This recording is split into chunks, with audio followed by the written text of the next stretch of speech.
All right, it's time for another episode of Student Affairs Live. Hello, everyone. It's 1 o'clock Pacific time. I'm your host, Eric Stoller, and this is Student Affairs Live. Student Affairs Live is your weekly web show all about student affairs topics with special guests who are all from the student affairs world.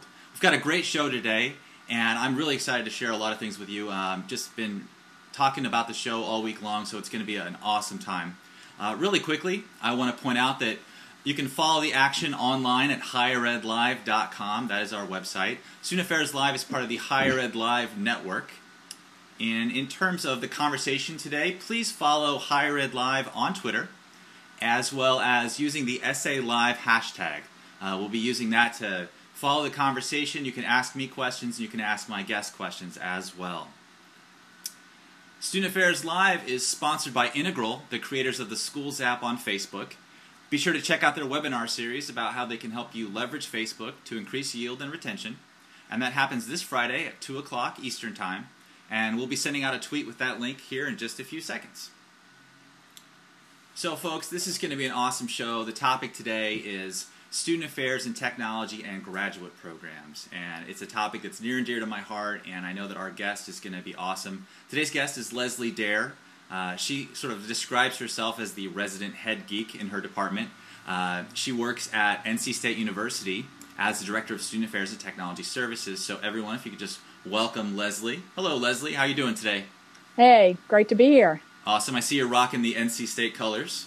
I am. Nice. Special for today, even the state pin. So. Oh, nice. I need to get a pin. Everyone's rocking the lapel pins these days. It's just something I need to get in on. I'll send you one from state. Oh, okay. Thanks. If you promise to wear it. Oh, I'll wear anything on the air as long as it's safe for work, right? Great. So, as everyone knows, I do a little feature sort of called Challenge and Support. It's my homage to Nevitt Sanford, if you will. Challenge and Support is a feature where I just share some things that I've been reading about online that are applicable to student affairs, applicable to higher education, and share those stories with you all. So the first one I noticed is a story that came out of Fast Company Design off of their blog. It's their infographic of the day, and the title might be a little bit polarizing, but it was the infographic of the day, the GOP's war against the youth vote. And essentially what it is an Ardith, our intern, is going to be tweeting out as Higher Ed Live the link, but the story was essentially that there's some campaigns, folks out there trying to change the laws around how students can vote with regards to how they sort of present a student ID or their driver's license or a passport, that type of thing, to be able to vote. And what that means is that, and where it gets controversial is that if it's harder for students to vote, and students tend to vote primarily or probably largely for the Democratic candidates, then it means that they won't get to vote as much, and it behooves the Republicans who are kind of trying to put this legislation through. It kind of aids them in their election campaign. So it's a really interesting thing, especially in today's world where we want everybody to vote, right? The United States is a democracy, and anything that sort of restricts or inhibits or makes it harder to vote, I see as a big negative. And so, politics aside, everyone should have the right to vote. Everyone has that ability. And doing anything that sort of makes it hard or marginalizes a certain population is definitely a negative in my eyes. Wanted to give a shout out to the SA Collaborative blog. There was a poll that they tweeted out this week that was asking the question of where do folks come from when it comes to student affairs? Sort of what's your entry point into the field? And sort of leading the charge here, I'm looking at the stats online right now. You saw this chart here is that looks like a lot of folks came from residence life, student activities and government, Greek life, and the actual online poll right now, there's a ton of data on there, and Ardith will be putting that out, but it looks like residence life is at 56 votes, student activities and government is at 40 votes, admissions 13. So a lot of folks are coming from sort of those areas, as well as just some other things. You've got financial aid, TRIO programs, campus rec. It's really fascinating to find where folks come from when it comes to student affairs, because I don't think a lot of us said when we were little kids that we wanted to be student affairs professionals when we grew up. It was, for me, it was sort of firefighter, right? I didn't think, I want to be an administrator to higher education. All right, so the other story I want to share is, I shared a couple of weeks ago or in an episode around the fact that there's going to be some legislation around conceal and carry on campus, and it looks like Arizona is definitely making some moves around allowing students to have handguns on campus, even though I think the legislation was sort of saying it was going to be in specifically sort of approved areas, not necessarily the classroom. But there was some interesting quotes in the article around it, and especially from some of the Republican folks who were opposed to it. And one of the quotes here was just pretty staunch. It said, Heather Carter is a representative from Cave Creek, and as well as an ASU professor, said that she's always been proud of the fact that Arizona has some of the most lenient gun laws in the nation, but she said that this bill crosses the line. And she said that the idea of guns on campus is just so morally objectionable to me that I can absolutely not vote yes. And I think that's a serious bit of rhetoric there from someone who probably is expected to vote for this bill. And I wanted to point out that I'm going to have a show in June with Daniel Swinton, who is the president of the ASCA, the Association for Folks that Work in Student Conduct. And we're going to have a specific episode around sort of conceal and carry on campus and what that means from a student affairs practitioner's perspective, a conduct officer's perspective, and just sort of a national conversation around this issue, because it's a big one for sure. Last story comes courtesy of Lisa Endersby. Lisa is a student affairs professional in Toronto, Canada, and she wrote a blog post, I should say, for the Student Affairs Collaborative called Building Our Social Media Emotional Intelligence. And I just thought it was a really effective blog post around what it means to use social media as a practitioner. And it was just sort of from her experience in sort of being almost a new member of at least sort of NASPA and that community. And so I wanted to give a shout out to Lisa in her article because I thought it was really good, and it's a good read for folks that are either they've been using social media for a while, and or just for people who want to get into social media, using it for professional development, especially because there's so much potential there from a professional development perspective. I know we had Laura Pasquini on a couple episodes ago, and she talked about personal learning networks, and I think that Lisa's article really points to that as well in terms of the networking and community that you can get out of using social networks, social media, especially Twitter. All right, so as you know, I give a shout-out of the week. It's unsolicited. I just sort of figure out who I'm going to give this to. And it was suggested earlier that I give a shout-out to the Building the AT-AT project. That's a Star Wars, machine, transportation device from Empire Strikes Back, of all things. So I won't be giving a shout-out to that, but I think Gary, who told me to do it, gets some points for at least suggesting that. But this week's official shout-out of the week goes to the Academic Advising Chat. It's similar to the Essay Chat. It meets on Tuesdays, and this is for academic advisors. They use the hashtag ACADV, and it's just been a really good conversation to watch academic advisors in that community using Twitter to network with one another, to share tips, share ideas, and really, it's a support network as well. So they're doing some really good things. They've got a nice archive up there. I would definitely check out their website. Ardith will be tweeting that out here in just a second. But a lot of good things coming out of that particular hashtag. So today's topic for the show, student affairs, technology, graduate programs, and sort of where it came from is obviously it's a topic that's near and dear to my heart. But my guest, Leslie, I decided that Leslie would be perfect for this because I came across Leslie Dare a long time ago in a galaxy far, far away. We'll just keep the Star Wars theme going. And I came across Leslie when I wrote an article on studentaffairs.com, and it was sort of a call to action, and it said sort of what are we doing with technology, what are we doing in student affairs. This was, I think, the technology knowledge community was no longer in existence through NASPA at this point, and Leslie was sort of leading a charge along with Kevin Guidry at the time. And so that's kind of how Leslie came on my radar, and I know that Leslie has taught some classes in student affairs technology, so please, without further ado, everyone, I'd love to welcome Leslie Dare to the show. And honestly, if you ever have a question for Leslie, please use the Essay Live hashtag. She knows tons of stuff. During our pre-show conversation, we were talking about social justice and the idea that just because we're sort of essay techies, student affairs tech people, doesn't mean that we don't have other interest areas, other passion areas, and just other areas of expertise that we bring to the table. So, Leslie, I think, for starters, I think folks need to know what it is that you do on your campus because, when I say Director of Student Affairs Technology Services, I would think a lot of folks wouldn't even know what that means in general. So if you want to just kind of give a brief interview of what it is that you do and sort of, the day in the life of Leslie Dare, and then also what you've done with teaching. I think that would be important. Okay, sure.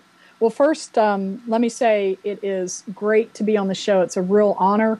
I've enjoyed working with you over the years, and it's great to continue this connection the way we are. When you talk about job titles and how those can be confusing sometimes, what I like to say, especially when I am among my IT colleagues on campus, is that I am first and foremost a student affairs professional. That technology just happens to be the thing that I do. Just like for some people, they're career counselors or they're involved with student leadership or student centers, campus activities, whatever. For me, it's technology. My training, my education is all about student affairs. I just happen to have sort of a geeky bent, and I try to take advantage of that, and it's turned into a career for me. And speaking of student affairs professionals, I want to take a moment to share with you an important fact about myself that I'd not shared before. So this is my little personal coming out party to you and to everyone else, and that's that I have never in my life had a Red Bull. Oh my goodness. I know you can't believe that, but in your honor today, I'm going to have my very first Red Bull. I don't know if you know this, but it comes with taurine, and apparently that's a really important ingredient, and I'm not going to recite all the ingredients as was suggested by someone on Twitter, Sure. But you hear the snap. This just in, today's show hijacked by Red Bull. Right. Well, and I also want to say, Red Bull is the preferred energy drink of all student affairs geeks around the world. Wow. So, wow. What an endorsement. What an endorsement. We don't get a kickback from that. I don't know what else to do. So absolutely. At least a can or two. Maybe, exactly. The 8-ouncer maybe. I don't know. Right.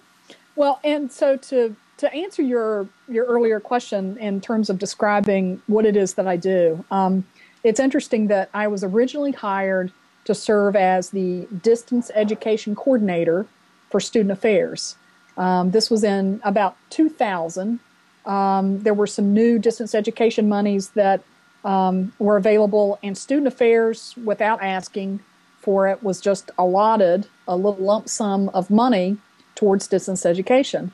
And the decision was to hire a person to be responsible for distance education as it applies to student affairs. And I'm the person that got that job. Well, very quickly, technology sort of became the primary thing that I was doing. I like to joke, although it's really kind of true, about the second weekend on the job. I happened to be around the vice chancellor's office, and he was having trouble with his computer. And so I removed the lint out of his mouse, and suddenly he put me in charge of technology. So, that's how these things happen. Yeah, I mean, honestly, if you're looking for a job in student affairs technology, if there are still a mouse out there with the roller ball, you take the lint out of that sucker, you're getting a job by default. That's standard practice. Exactly. Well, and a lot of people assume that I'm really super technical, and I'm not. I often know a little bit more than the next person. But that's all it takes to suddenly become an expert. So, in the course of 10 years, my job title went from distance education coordinator to the director of the distance education and technology services department for student affairs. And then a couple of years ago, we changed that department name again to just Student Affairs Technology Services. So I'm still responsible for our distance education efforts for student affairs, which mostly consists of representing us on a couple of committees and working with some of the academic units that are in student affairs. But I would say about 90% of my job has to do with technology and communications. And that translates into a lot of stuff at the leadership level where when I first got here, we weren't represented on any of the campus-wide committees. And after a few years, I started getting the solicitations, and I knew that, we were successful because we didn't have to go and beg to participate. They were coming to us and saying, can you send Leslie to this meeting? And so right now, my last count, I think I'm on 16 committees. So that's how I spend a lot of my time is in committee work, but able to represent the full scope of our student affairs operation at that level, which is really important from a resource standpoint. I supervise staff of folks who are on the ground providing day-to-day technology support for the majority of our student affairs units. So I have sort of another hat that I wear, which is IT manager. One of those guys gets sick or goes on vacation, I'm the one monitoring the help requests and pushing them out to the other staff. So that's a good chunk of the day. And then I'm engaged at high-level strategy type of topics and work, which includes, putting together technology plans, coordinating our different contracts with OIT for various services. And OIT is our internal central IT organization. I love that you keep going. I keep thinking, okay, at some point Leslie's job is I'm going to end. Yeah.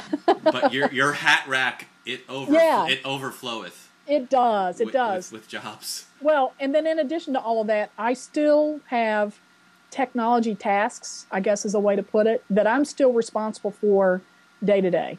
Wow. And I personally provide the tech support for our Vice Chancellor's office. And so I'm the one over there crawling under the desk, and I can never wear halfway decent clothes because the day that I do is the day that I have to crawl under a desk, Right. Well, people should clean their desk and their office better. That's and please clean your keyboards, because those are the things that get nasty. But absolutely. So it's interesting because like I said, I'm not trained as a technical person. I did not take any sort of courses on, how to support, a computer or anything like that. And yet I've learned enough that I'm better than nothing.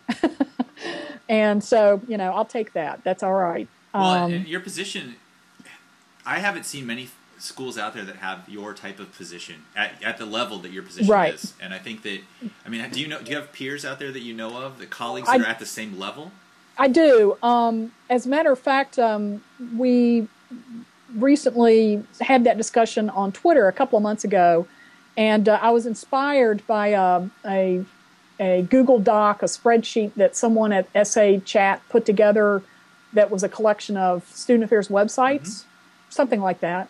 And so I put together a public Google spreadsheet on technology directors and student affairs. And is your website lesliedare.com? Is that? Yeah. I think that document, you linked to that in a post, I think. I did. Off of your website. It's lesliedare.com. Right. If you're looking for sort of a community of sort of student affairs technology administrators, that's a great place to start.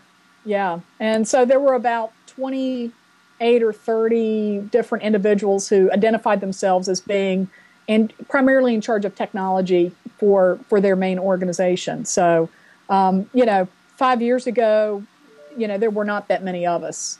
I only knew of 2 or 3, but through NASPA, through the NASPA tech knowledge community, and now through Twitter and all sorts of other resources, I've been able to make those connections, and there are more and more of us out there. As a matter of fact, there's a new book coming out from Stylus sometime this spring that highlights emerging administrative roles in student affairs, things like communications and advancement and that kind of stuff. But technology director, technology leader is one of those roles that they're highlighting. So it's still new. There's not that many of us, but we're more of a force than we used to be. So I'm gonna give a shout out. That book, that's Stylish Publishing, right? Stylus Publishing, right? And I think that book, advancement, communications, technology, these are areas that are rarely listed as competencies or functional areas in student affairs, yet they're becoming more and more the norm. I would see that book, and you take that and you compare it to something like the CAS standards, and you say, okay, this information now needs to be entered into the CAS standards because it's becoming the norm. Right. Absolutely. Absolutely. So Leslie, I know that you've taught some student affairs and technology classes. And I want to talk about that a little bit because I think you have a syllabus online. It hasn't been touched for a little while because I know just because of scheduling and whatnot, you haven't taught the class for a little bit. But you wear all these hats, but at the same time you've taught sort of student affairs and technology. And what does that look like? Because when we talk about student affairs and technology, it's such a broad-based topic. How do you teach a class on student affairs and technology, and what does that even look like? Well, I think that's the question for our profession. What does it look like? Because quite honestly, a lot of the folks who are out there talking about it are really only focusing on the notion that we, as student affairs professionals, all need to up what I call our tech IQ, our geek IQ, which is your own personal comfort level with technology and your ability to be efficient and productive with technology. That's important. So don't get me wrong. I think we need to do more and more with professional development to make sure all student affairs staff, from the folks who are in the trenches with the students and all the way up the chain to the senior administrators, that everyone could use a brush up at a minimum. And there are, quite frankly, a lot of folks who need even more than that. But that's not all there is to it. I contend that the other part of it is understanding how technology impacts our students and their behavior and their development as students. And that from that, we have to understand, therefore, how can we as student affairs professional, as a student affairs professional, appropriately utilize technology to provide those student services and programs that we're charged to do. And so, to me, it's not worth doing a class in technology and student affairs if all you're going to do is try to raise the tech competency level of the students in the class. Again, that's important, but I think really the key piece that needs to be covered is the notion of how our students are using technology, its impact on them, and how that dictates what we should be doing in what we do for our students. So, I think that's the question. What should the class be all about? What are the standards we should have in the profession? If the standards were there, then it'd be easier to push for those courses to exist, and if not mandatory, at least as some sort of option for the students who are in those graduate programs. No, I think you raised a great point in that it's sort of what's the skill set of the practitioner for the job that they do, and sort of making them more efficient and how they communicate with students. But then the other side of that is student affairs is a very specific job. I mean, the niche that we play in higher education is student development. How do we work with students? How do we support students? And it's sort of saying, okay, you've got the skill set with technology, but how do you implement it into the practice of what you're doing? Right. Well, and I've long believed that none of us, and again, all the way from the people in the trenches who work with students every day, working the counter in the cashier's office, the folks who are advising, the folks who are mentoring, as well as people who are in administrative roles, we're still at a point where I would guess that the majority of those of us in student affairs did not grow up with the technology that exists today. Some people call that digital immigrants, or visitors to the digital land, or whatever terminology you prefer. Nonetheless, I would contend that most of us grew up with chalk and talk. That was our classroom experience. And I don't believe we can even possibly begin to serve our students well unless we know what their current classroom experience is. That's why they're here. That's where they spend the bulk of their time, is either in the classroom or in other learning scenarios, whether that's in their room studying or using a course management system or studying with their classmates. How can we possibly serve them unless we ourselves are familiar with the technology that they're using in their day-to-day life as a student? So I think it's important not only for us to do some professional development for existing staff, but it's just critical for us to start preparing those who are in graduate programs for that world. Now, luckily, if you're in a graduate program, you're probably using a course management system.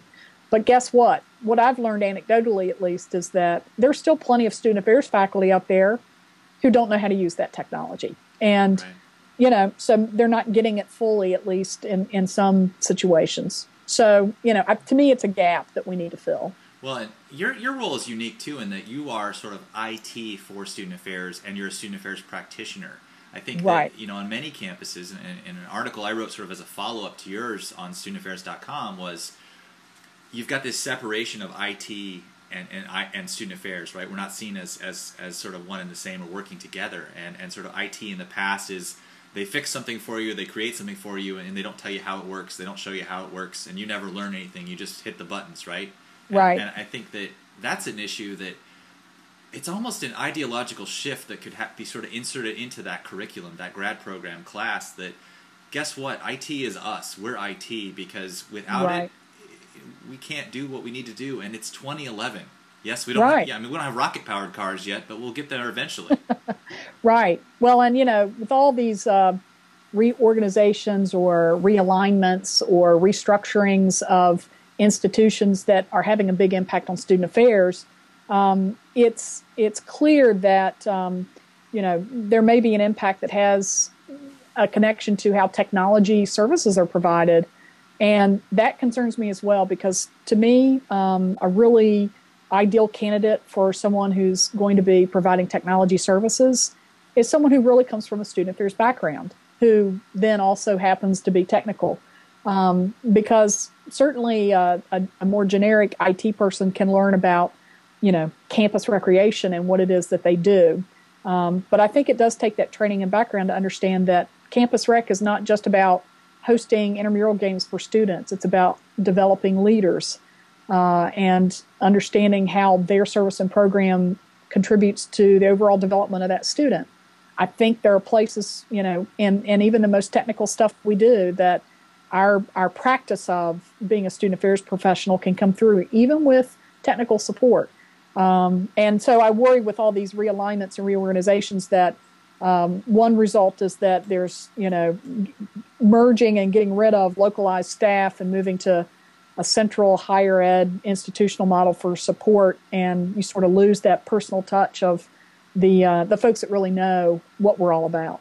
Yeah. Well, and I wanted to point out that Twitter, by the way, folks, you're doing a great job of tweeting at SA Live. Ed Cabellin makes a really good point. I just want to read it out loud here. Digital identity development and understanding one's online footprint are the entry points for educating undergraduates on technology. And I think that works for any of us, right? It's the online development piece, because we talked about this last night. The more sort of professional development you do around technology, it's sort of a sneaky way of sort of sharing this educational stuff with folks, and then they might use it in their practice. Right. Absolutely. Yeah. And one of the things that I really love doing, as I told you, I provide day-to-day technical support in some cases. And, someone in the Vice Chancellor's office will say, I don't know how to create this Adobe PDF, or I can't get this spreadsheet to do whatever. And end up standing at their desk, sort of looking over their shoulder and guiding them through the process to accomplish their task. And I discover, the ways that they're doing things, like the way that they look at email, or the fact that they have an instant message account but they're not using it. And so I use those moments to say, well, what's something new that I can teach you that will help you do your job? And so taking that sort of to the next level is the idea of helping our staff understand that in the world of social media, that notion of a online identity, and the question that I get a lot is, should I have a Facebook account? Should I have a Twitter account? What is Twitter, and do I need one? I get that question from staff who are asking for their own personal benefit. But then I see the light bulb go off sometimes as they can use it for themselves, that they start making the connection of how that technology might be appropriate or might not be for the given service or program that they're putting out. So, yeah, that's a definite connection. Nice. Well, Leslie, it looks like I'm trying to manage your feed here. It looks like you might be getting a little blurry, so I'll go back to me for just a second. Okay. Someone at NC State is downloading some movies via BitTorrent, apparently. I wanted to post something that's been put on Twitter, and it's going to basically allow me to segue, I think, here a little bit. John Wesley Lowry, who's at Indiana, Pennsylvania, for those of you keeping track, puts out the question or the statement, for CAS, the CAS standards, is technology a functional area which argues for new standards and guidelines, or is it a competency which applies to all? And I think I'd like to thank John, because he just allowed me to open up a very large can of worms, in a way, because the idea that technology is not in the CAS standards as it is as a sort of standalone area. It's sort of a brief mention at the end. It's make sure you've got appropriate hardware. It's not anything too fantastic. And I know that there's the new professional competencies that were put out by sort of a joint effort from ACPA and NASPA around technology being seen as a thread woven into all the competencies that we see as necessary for the profession. And I just want to ask your thoughts about that. What do you think? Do we keep technology as a thread woven throughout and as something that's sort of tacked on to the end of the CAS standards, or where do you think it should go? I think the answer right now is that we have to do both. I think we have to find a way to weave it across the curriculum in these graduate preparation programs which means we have to get faculty on board with that. And as I said earlier, there are still faculty in the pipeline that are closer to the end, towards the end of their career, and aren't as committed to learning and using these new technologies as others. And so that's a challenge, getting all faculty on board to agree that this is something that needs to be included in the curriculum in every course that's offered. So I think that's a fine idea. However, I personally don't think right now it's enough. For the reason I just stated, we're not yet at the point where all these great new student affairs professionals in the making are the majority of the faculty in these programs. And for the students who grew up with this, it's not a matter of learning something new. It just is. It just is what they do. They know how to use it. It's intuitive. And it's going to be just natural for them to incorporate the use of technology in what they teach, and to incorporate the notion that we have to understand technology and its impact on our students. I think that's going to be natural. So until the pipeline gets us to that point where those students who grew up with this are the majority of the faculty, I think we have to take the time to make it a separate, set-aside discussion through a separate course if possible. Yeah. And those exist out there, but not very many of them. Well, I'm thinking about sort of a parallel example. Leslie, what was your previous role? You mentioned to me earlier. Mm-hmm. It was equity. What was the exact title? Yes, before my current position, back in 1993, I'd finished my master's program here at State, which was in counselor education with a student affairs track. And I was hired as the university's first sexual harassment prevention officer, and later took on all the other protected classes and discrimination as well as harassment. But it was basically that role. Well, the reason I bring that up is multicultural competency, multicultural awareness, and sort of social justice education. I think if you had said to someone 10 years ago, 5 years ago, is this something that's woven throughout all the functional areas? Is this a competency that's just sort of there already? It's embedded. And people would have said, well, absolutely. No one wants to say that they're not multiculturally competent. However, everyone realized and recognized that for people to become multiculturally competent, or to at least be on that journey in a way that was meaningful in their practice, it had to be a separate, standalone, functional area, competency, whatever we want to call it, it exists on its own, so that people can really function, sort of focus in on that functional area. And for me, I see technology as a very similar thing. Now, obviously, it's not the same in terms of the importance of social justice versus technology. I'm not talking about hierarchies of importance here. I'm talking more about the idea that technology just doesn't come out of thin air. And I also want to say that students today, traditionally aged students, are really good with technology for entertainment purposes, at least in the experience, sort of anecdotal experience I've had with working with them. But I would say, just like a lot of us, they don't necessarily have the skill set to use technology for their careers or in a professional sense. Yes, yeah. And that's, I've been involved in some discussions about that with EDUCAUSE. I participated in an event a couple of years ago where the topic was the notion of being tech savvy. And we assume that our students are tech savvy because they're that generation that's grown up with it.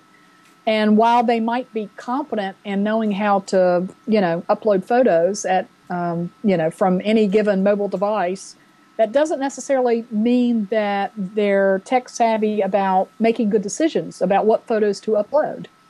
Or how to think about their use and understanding of technology as it applies to learning and as it applies to work and career.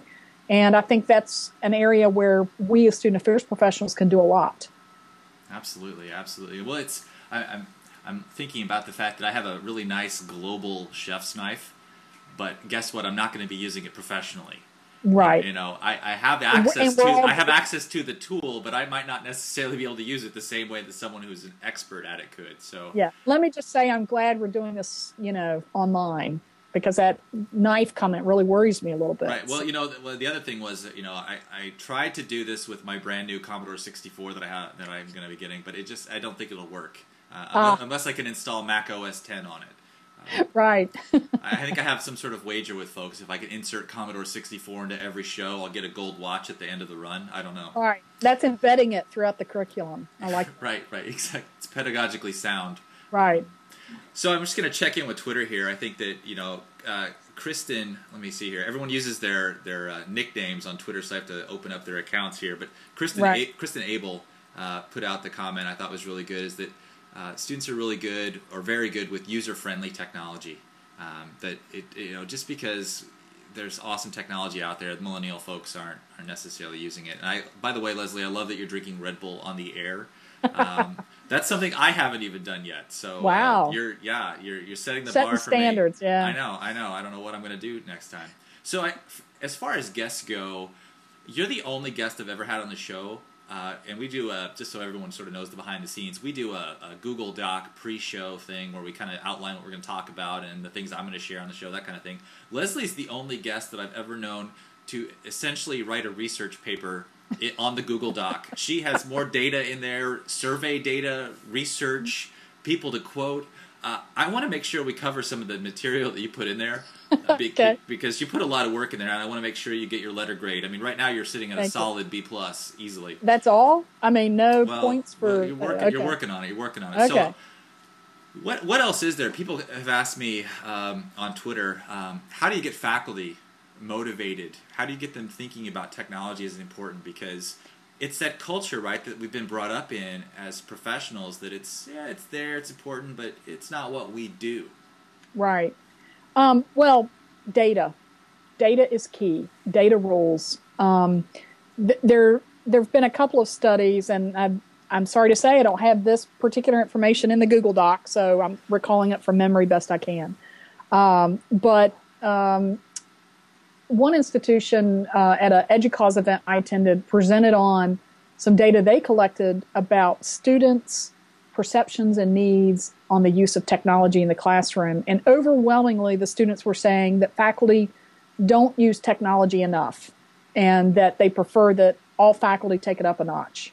And again, that's not getting at the, getting faculty on board with teaching about the impact of technology on our students. It's more about that proficiency for your professional daily life. But still, I think it's important to understand, what are the student expectations?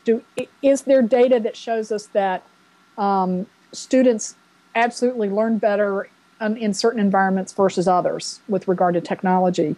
I think that you can make a case that it can, with the right balance, really enhance the educational experience for the students.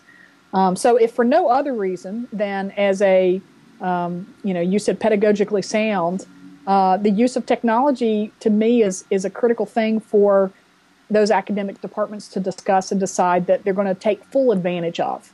And again, technology is a tool. It's not an end in and of itself. Yeah.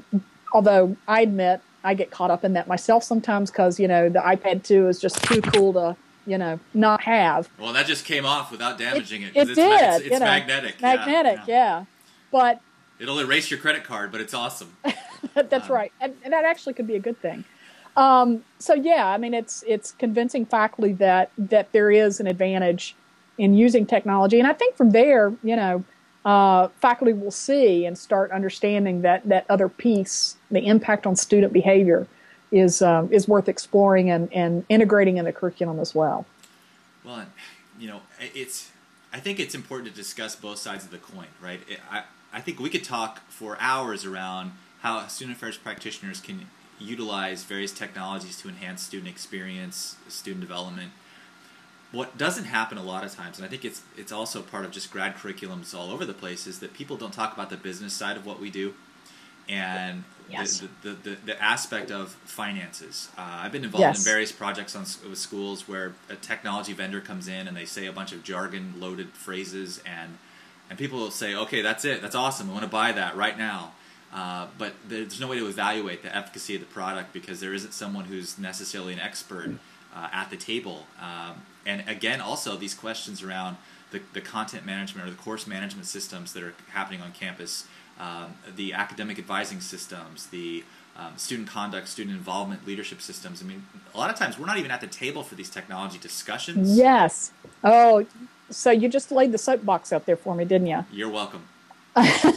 Well, this is something that I dealt with in to the extreme 10 years ago when I first started. And in that people were operating in a vacuum. People love that word, silos. But that's what we had. We had 35 departments all doing their own thing, and in most cases not as well as it could have been done because they didn't have any kind of resource like me or another techie to advise them along the way, or for them to even think about the technology implications of the decisions that they were making. So here's another example. We've had the web design by office manager model in place for as long as departments have had websites, and as a result, we have websites that are not ADA compliant. The content's not accurate. They're not branded properly. The list goes on. And we finally have been able to put in place a model where as soon as I have the time and the money to get to it, we pay for a professional redesign and pay for and manage the technical back end of the website. So the department is only focusing on content because content rules. Content rules everything from a web standpoint. And, so finally we're making the department more efficient because they're not wasting their time trying to figure out how to use Dreamweaver. And my time now is better accounted for because I'm not cleaning up the messes they make when they accidentally delete entire portions of a website. And our websites are consistent and accurate and in compliance.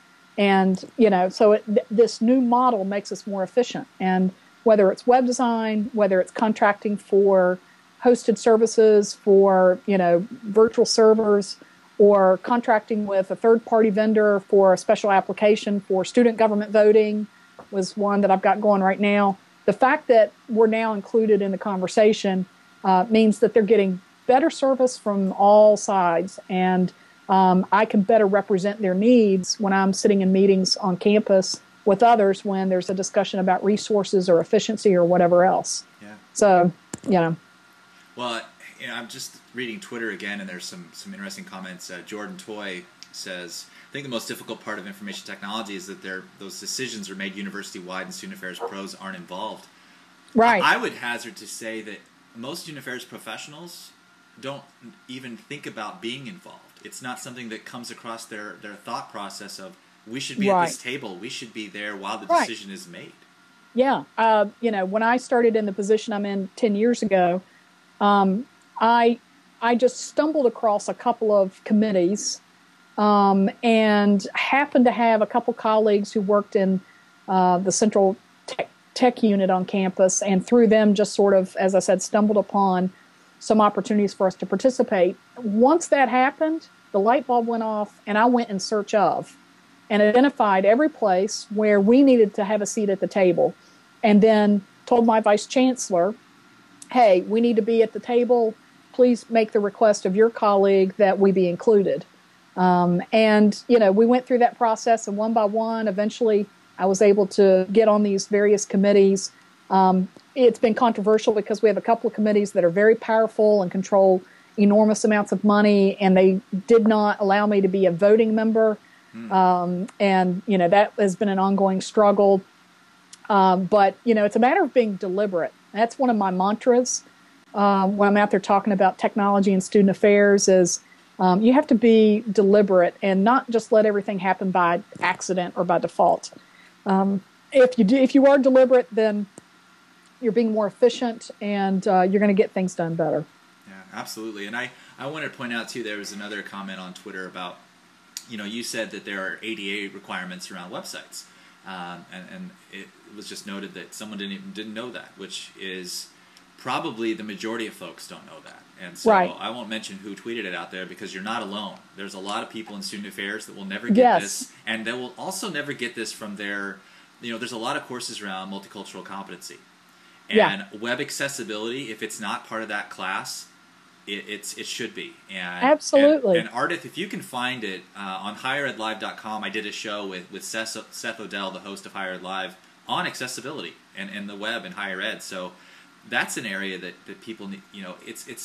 gosh, we can get involved in the business side of the conversation. We can get involved in the student development side of the conversation. But we're talking foundational stuff here. Accessibility Absolutely. is foundational.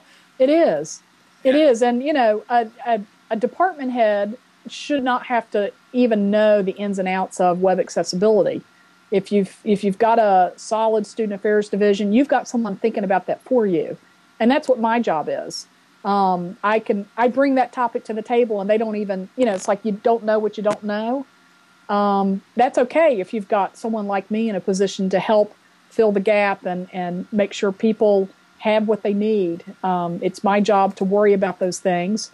But, you know, it's like you say, it's the educational opportunity. It's foundational. If we can't understand the diversity of our student population and how that impacts their needs from a technology standpoint, then, you know, we should get out of the business. So. Absolutely. By the way, folks, you're tweeting at SA Live. You're doing an awesome job.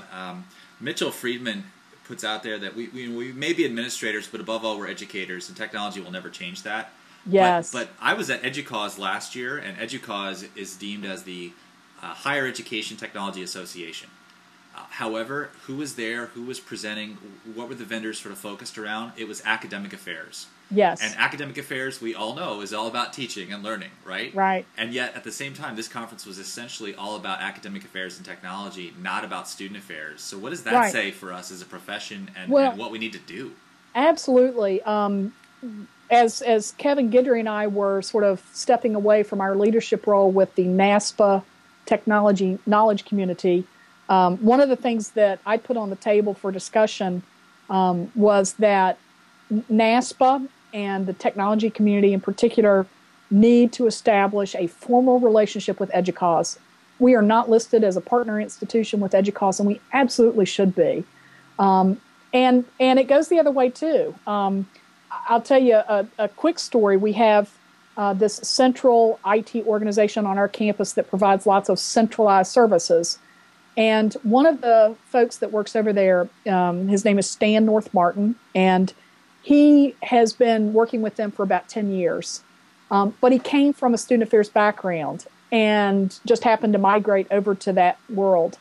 And I have had more than one person, probably 4 or 5 people over the years, tell me what an impact he has had on the central IT organization, getting them to think about students, their needs, their behavior, their learning. And, you know, so the connection with a group like EDUCAUSE isn't just because, hey, they're the geeks and we can learn from them and we're we're one step behind, so we'll follow through and see what EDUCAUSE is doing. That's all great. But I think we have something to teach EDUCAUSE. I think there are plenty of IT people in the world and on campuses that don't know a thing about student affairs and who we are and what we do and what value we bring. And, why not do that on the technology front? It's beneficial for everybody. It's win-win. Win-win-win. Yeah. It's a triple win. It is a triple win. Yeah. Well, I can tell the Red Bull's kicking in. You just said win 3 times. It's awesome. Yeah. It should be officially noted that I think I'm the one who has less caffeine in his system right now than Leslie. It's possible. Yeah, probable. I don't know. Whatever's in that stuff, it gives you wings for sure. Right. One of the things that, you mentioned the stylus book and the sort of functional areas that are present in that. And I've always wondered, where do folks go for learning? Because, you teach a class on student affairs and technology. And, one of the things we always were taught as professionals, especially in our graduate prep programs, is this is where we go for learning. These are our resources. These are the experts. These are the people, the places, the associations, the literature that we go to. And I just want to know, where do you go for information? Because it's so vast. It's always moving. And do you think it's a mindset or like an ideological shift more so than anything? Because obviously, how do you analyze and curate all this information? How do you synthesize it? Do you mean for myself and doing what I do, or for student affairs professionals? It could be all of the above. Okay. Well, as I one of the things that I like to talk about when I'm doing this little dog and pony show about technology and student affairs with a variety of audiences is to talk about your geek IQ. And the notion is, on a scale of 1 to 10, just how comfortable are you with technology? just sort of rate yourself. And I always do that at the beginning of a program, and people go around the room and, say I'm a 2 because of this, or I'm a 9 because of that. And then we talk some about technology. I try to have some things for them to actually have in their hands, or back in the day it was, palms. We talk about new technologies. We talk about how they're using technology. And I get all pumped up and enthusiastic. And at the end of the session, I ask them, what's your number? And I tell them it doesn't really matter what their number is. What's important is, did the number go up, right? Right. And so exactly. So the question is, well, how do you get your number to go up? How do you improve your geek IQ? And I think for everybody, the answer is going to be different. But if you're a geek, EDUCAUSE absolutely is a fabulous place to start. The NASPA Technology Knowledge Community is not as active and not producing as much as we would all like to see it, but it's still a resource. There have been some good things coming out of that group in the last couple of years. And, just keeping up with the journals. The Chronicle of Education has a great technology section. Ironically, it used to be called the Distance Education section, and they changed the name of it to Technology. Another place that I follow closely, and now what I do is just follow it on Twitter, is the Pew Internet and the American Life Project. And the amount of research that they do is amazing, and it's on the exact population we should be paying attention to. They do research on all generations and all ages, but they do a lot on teenagers and college-age students. And, of course, those teenagers in middle school and high school, those are our future students. And so it's interesting to see the trends of, who's using what now and what that means for when they get to college in a year, especially as quickly as technology changes. So the Pew Group is a great resource. StudentAffairs.com is a great practitioner's journal. Absolutely. These days I got reinvigorated to reconnect with my peer group in student affairs and in technology back in November as a result of participating in a conference. I started my blog, I cranked up the Twitter account, and, I've just been totally re-engaged at a level that I haven't been in a number of years. And it's just been so exciting. And so for me, actually, Twitter, an incredible tool that helps keep me engaged. It helps educate me about what's out there, what's new with technology. And I get all sorts of great content that I then push out to other people in student affairs. Some of them are the techies. Some of them are just the people in the trenches with the students. But I'm constantly getting content that's relevant, important, and worth sharing with others. And so that's just been a really great resource. I liked your description of the whole, what's your tech IQ, your geek IQ, and your number. Yeah. Because one of the central questions that I've been kicking around my head is, how do we overcome the fear that immobilizes us when it comes to technology? Because I know that you and I, when we evaluate something or we see a new piece of technology or service or this or that on the web or hardware or whatnot, the first thing I do anyway is this applicable to student affairs work? Is this something that is this something I could write about on my Inside Higher Ed blog? Is this something that my consulting clients could benefit from? And for you, is this something I can deliver to the NC State community? How do we overcome fear in technology? Because it seems to me that it's almost sort of socialized into the culture of student affairs that it's okay to not be a techie, right? It's fine. I'm not technical at all, and that's okay. Yeah. Badge of honor. As great as all the opportunities for online learning are, hold on, Leslie. I think we got a little bit of lag here. I want to make sure we get your answer. Thank you, Skype, for not freezing on us here. Yeah. Thanks, Leslie, for being patient. Sure. Go for it. As much as I love all the online learning opportunities and using digital resources to push out training and that kind of thing to student affairs staff, I have to say my preference is that in-person training, because and even the one-on-one training, and sometimes it's not training, but it's just a one-on-one opportunity to watch what someone does and to tell them, and this is my favorite thing, don't be afraid to right-click. Because there's so much that you can do if you know to right-click. And I have people who tell me they're afraid to even do that. And so, you can imagine, like you say, there's that level of fear that people have in using technology. And so it's providing opportunities for people to actually have success in using technology to bolster their confidence. And to me, those opportunities are best had in person. Nice. Well, and it's sort of similar to when we're talking about social media and we say to folks that at Twitter, like you said, Twitter has been a great place for you to find community, resources, news. But if someone signs up brand new for Twitter and they're not following anyone, it's like we just sent them to an empty room and said, go. Right. Exactly. And we're telling them it's awesome, and they're saying, well, I don't see any awesome in here at all. Exactly. So, yeah, you're right. The one-on-one, and oftentimes, too, people don't want to look bad in front of their peers. They don't want to look like they don't know the technology. Right. Because even though it's almost like a subtle badge of honor to say that you're not a techie, nobody wants to appear that way to a group of people that they see as peers. That's right. And you know what? The answer to your question of, how do we learn, how do we teach? Well, you answered that question with your previous or 2 episodes ago. Personal learning networks, man. There's a way to really help people learn how to use technology. Identify a mentor, identify a tech mentor, and spend some time with that person and just ask them, what do I need to know? What do you have to show me? I tell people all the time, find a student and ask them to show you, now this is a little bit dated now, but have a student show you their Facebook account. Because people used to say, what's Facebook? What's it all about? What does it look like? I don't want to sign up, but what is it? And I tell them, find a student, get them to show you their Facebook account. They'd love to do it. Same thing, get someone to show you a Twitter account, get someone to show you how to, do anything you want to do online. But find that tech mentor and use your personal learning network to really take advantage of the knowledge that's out there. Nice. Well, I just see a tweet from Karen Higgs. She is not afraid to right-click. So I'm glad that, that's the thing, right? It's all about experimentation and trying new things. Mm-hmm. Toasting Red Bull. It's, for me, my journey to just getting a solid foundational framework around issues of social justice, the biggest thing that helped me get to a point where I felt open to that learning was to sort of set my ego aside. And I think ego plays a huge role in technology competency. Oh, that's a great concept. I've never thought of it that way, but I think you're exactly right.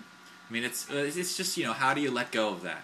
How do you let go and become what you're preaching to your students, right? We're talking about our values and the practice of promoting this to our students and saying, please learn, please engage in developmental opportunities. We know the research has shown that this is going to help you, etc.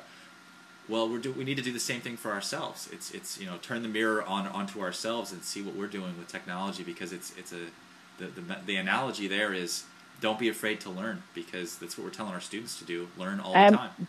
Absolutely. Yeah. So Leslie, what's the future? What do you see coming down the pipe here? We got a few more minutes to go, and folks, if you have any specific questions for Leslie, please feel free to tweet at SA Live. But I want to give you a chance to sort of, just sort of crystal ball it a little bit, if you would. Yeah, I've asked that question myself, and been searching on the interwebs to see what it has to tell me. I think that personal mobile devices are really going to take on a power in the world of education that we've not seen before. I think higher education is going to find a way to leverage the fact that just about every student, walks onto campus with a mobile device of some sort. And how can we take advantage of that is the question.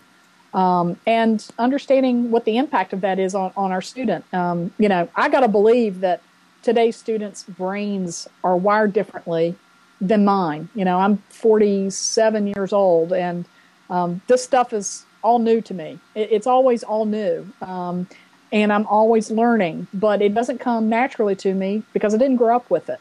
So what's that next generation of students going to look like, and what's that device in their hand going to do for them, and how can we take advantage of that? That and the influx of new student affairs professionals in our faculty, on our staff, that bring with them this experience, this knowledge, this intuitive use of technology and understanding of it. I'm excited to stick around long enough to see what that's going to be like. So. Yeah, well, that's awesome. I always come back to the telephone. It's my favorite example in this case. It's the sort of, we've grown up with the telephone, right? Like you said, we grew up with chalk and talk. Well, we grew up with the telephone for the most part. And all the little nuances with using the telephone, we've absorbed that knowledge since day one. And now we know how to do things that we never thought about doing. It's how we got creative with the telephone, and it could be innovative, right? Right. How do you innovate if you don't have foundational knowledge? Absolutely. Yeah. So Leslie, it looks like we've got just a couple things coming in here. Okay, here's a question from Jordan again. What advice do you have for SA grads in programs that don't have tech-specific courses? And again, how can we encourage our peers? Because I think some folks, myself especially, and it sounds like you too, they were seen as sort of the experts in residence in your cohort or in your grad classes. Right. Well, I have two pieces of advice for students who are currently in a master's or doctoral level program, and that is if there's a class you can take, great, do that. If there's not, seek one at a neighboring college if you can, even if it means taking an extra class that you don't really get credit for. If there's a certificate program that's available for learning how to use a new technology, and a lot of times those are available to faculty on campus, take advantage of that. So in addition to that, I would say absolutely highlight your tech skills on your resume. That's key. I almost bypassed one of the best graduate assistants I ever had because she just sort of barely mentioned it in a couple of different places. And it was like on the third review of all the resumes that I finally caught on to that, and she was just fabulous. Take the time to set out a separate section in your resume to highlight what your technology skills are. Even if you don't think that they're that extensive, people like to see that you're thinking about it and that you're taking the time to put it out there. Absolutely. Well, I'll highlight it. Here's a great example. Tweeting today as Higher Ed Live, Ardith is a current grad student, and she's showcasing how you can use Twitter to manage a back channel right now as we speak in a very skilled way, finding resources, putting it out there. I mentioned something, you mentioned something, 5 seconds later it's out there on Twitter. That awesome. is a heck of a marketable skill. It really is. And I think that the question was asked with the sort of impact of the constantly changing network or nature of technology. What do we do when it changes? Is Twitter the next MySpace, that kind of thing? And I think we're just constantly layering upon layering all these different technologies and just improving how we communicate and learn. Absolutely. One other quick thing that comes to mind is that if you have never done it before, participate in next year's studentaffairs.com virtual case study competition. Just participating is an experience that's worth it and worth noting on your resume. And, there's good things at the end if you happen to place or win. So not just, a money prize, but that's something really to highlight on your resume as well. And you'll learn a lot. You'll learn a lot going through the experience and developing whatever the topic of the year is. Well, I think that's a perfect way to close out today with you, Leslie. Thank you so much for showing up on the show. I really appreciate that you came on board and talked with folks. And again, folks, if you want, please feel free to follow Leslie. I'm going to flash up your Twitter account here. It's at Leslie Dare, NCSU. Follow Leslie on Twitter. She's going to share all kinds of good things. And honestly, Leslie, thank you for drinking Red Bull today live on the show. And again, it's always a pleasure and love to have you back on the show for another topic. Looking forward to it. Thanks, Eric. Thanks, Leslie. All right, everybody. So this has been another sort of fun-filled, action-packed, Red Bull-laden show. I'm really excited about this bit of content and this conversation. I think that folks really have a lot to say in this area. So next week's show, I'm really excited about it. Having Jeff Lale, that's right, the Jeff Lale, is going to be on the show to talk about professionalism in social media. This is an interesting topic of conversation that's come up recently on the SA Chat community, on Twitter, and folks have just been talking about what is privacy, what is professionalism, what is social media in this context of what we do, and how do we represent ourselves online. So it's going to be a really good show. That's next week, April 20th, 1 o'clock Pacific, and Jeff, again, will be on the show. And I want to give one more shout-out to our sponsor. Our sponsor of Student Affairs Live is Integral, the creators of the Schools app on Facebook. Be sure to check out their webinar series about how they can help you leverage Facebook to increase yield and retention. And that happens this Friday at 2 p.m. Eastern Time. And it'll be tweeted out on Higher Ed live just a second. So this show, like all of our shows, will be archived at higheredlive.com. And please feel free to check out higheredlive.com. There's a lot of shows on there, a lot of episodes, a lot of content. And we will see you all next week. Thanks, everybody.